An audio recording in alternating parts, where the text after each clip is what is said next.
So, US non-farm payrolls were significantly weaker than expected. The US S&P 500 trades at record highs and the dollar is falling across the week. But what should we be watching this week coming? With us today is Global Head of Content, John Kicklighter. Thank you for joining us, John. Thanks for having me. So what are the general market conditions that we should expect to be dealing with next week? So we're leaving off this week with a little bit of a risk on attitude, and you can see it in that record high from the S&P 500 and edging up of gold, a drop in the dollar, which is kind of a split in safe havens. So it has that quality of risk appetite, an unusual risk appetite, but risk appetite.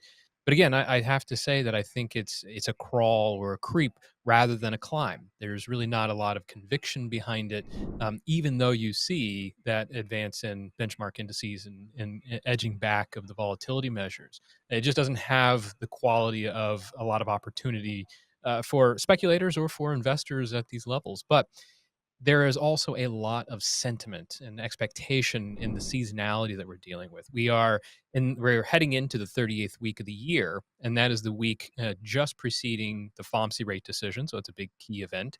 But it also happens to be the 39th week of the year, the week after, is historically one of the most active that we see on record for the S&P 500 when we average out the calendar weeks going back a century or so. So there's a lot of that anticipation of moving out of the summer doldrums into more active periods. You have a catalyst like the FOMC, which a lot of focus is on, thanks increasingly to the president drawing a lot of attention to it and the needs for rate cuts. But it's going to create for this week, this current week, the 38th week, a kind of Bermuda Triangle of uncertainty. You can probably see some flare ups in volatility, anticipation. There's going to be fixation on headlines, and you can have jolts of volatility or pullback in the S&P 500. But there's going to be this appetite to keep things anchored until something definitive comes across the wires, which won't be necessarily this week, although we have some key events. It'll probably be the week following. So let's talk about themes. Fed rate cut expectations were very much in play in the latter part of the past week and unlikely to remain central. What themes do you think could be driving moves in this coming week? So I think that the speculation around U.S. interest rate policy is going to be a big one, and that's because not only are you going to be looking ahead to the FOMC and after the non-farm payrolls, we've seen already the White House has put out a bunch of comments and expectations. We have more and more Fed officials that are even going outside of the media blackout period, which we're in, and talking about the need for rate cuts and deviating from the central line message of not really giving insights. But we also have some key event risk that's going to be dotted through the coming week, including the inflation figure CPI and the University of Michigan consumer confidence. So a lot of that pressure, but a lot of it's priced in. So it's going to be really interesting to see how much more the markets are going to stretch on pure expectation from the Fed versus the realization that they are probably going to go fairly slow, although they are very likely to go, and that's been priced in for a while. So that's a big theme. Trade wars is also a very uncertain theme. It's almost remarkable how much is being overlooked because the president's executive orders on these tariffs are being threatened. The appeals court has said that they are unconstitutional. He doesn't have the power to unilaterally apply those tariffs.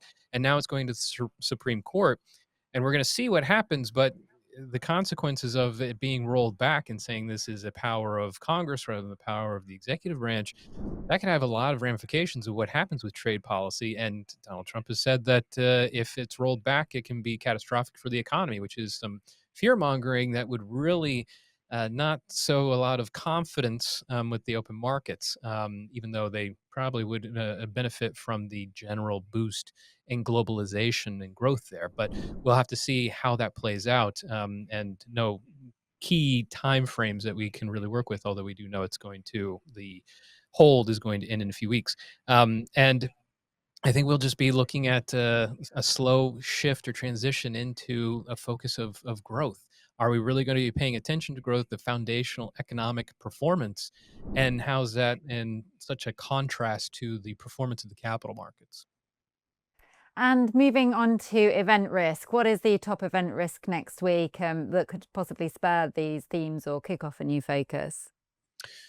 So the event risk, obviously, with all the events that we have on, and we do have quite a few high profile releases that will tap into themes, you have to remember that there's going to be that context of the FOMC rate decision and sporadic headline threats, really keeping us distracted. But that being said, for each day as we go through the coming week, I would say Monday starts with the Chinese trade balance figures. We want to see how the world's second largest economy is faring with tariffs, and especially the de minimis removal of tariffs in the United States.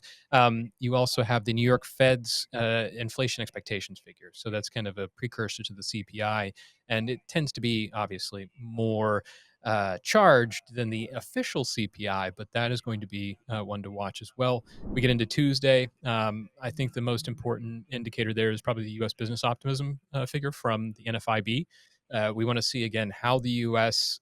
Economy is really faring with the sentiment of tariffs and with monetary policy and the backdrop of a slowing economy.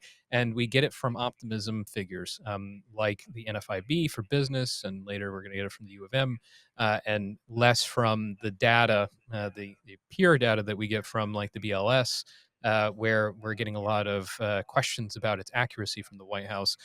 Wednesday, we get into Chinese inflation. So they have their Chinese inflation figures. We have the upstream US PPI, the factory inflation figures.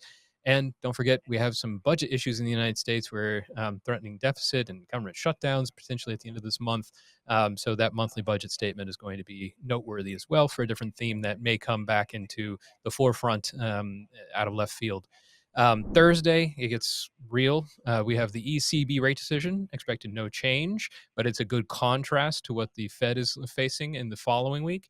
And there's a big yield differential there. So we want to see how they perform. And of course, we have the US CPI, which is going to be our last huge stake before the FOMC rate decision after the non farm payrolls that tick up in on the unemployment rate. This is going to really be the factor about how fast they're going to go and projections thereafter. You have to remember we're also having the summary of economic projections from the Fed at that rate decision. And then finally on Friday, Chinese lending, UK GDP and trade, but it's the US consumer confidence report from the University of Michigan that is really going to tell a story about how strong the economy is from the true engine of economic activity in the largest economy in the world, and that's the U.S. consumer. If their confidence is fading, it will not bode well for the economy, regardless what the White House says or what the Fed can do. Well, thank you very much for your analysis once again, John. Great to catch up. Thank you. For more videos like this, please do like and subscribe.